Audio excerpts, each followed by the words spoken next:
quería mostrarles el trombón Yamaha 354, un poquito cómo suena.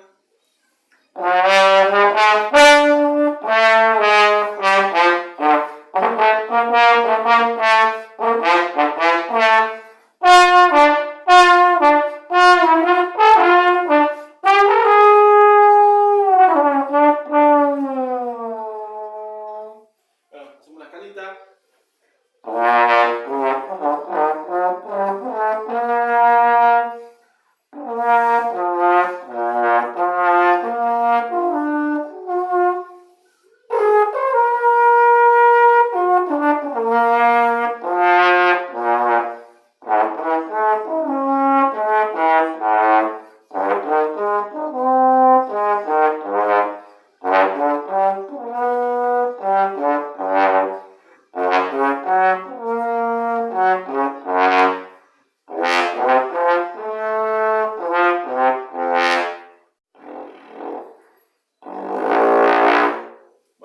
Quise mostrar en la misma posición, atiende la afinación, el trombón es Yamaha, Japón, la bala es súper gruesa, súper dura, gruesa la chapa de la bala, no esas chapas chinas que vos, balas chinas que vos apretás acá y suena, parece una latita que se va a romper de nada. Bueno, esto no, Yamaha, Japón, tiene una bala gruesa, importante, que dura mucho. Los que lo conocen saben de qué estoy hablando.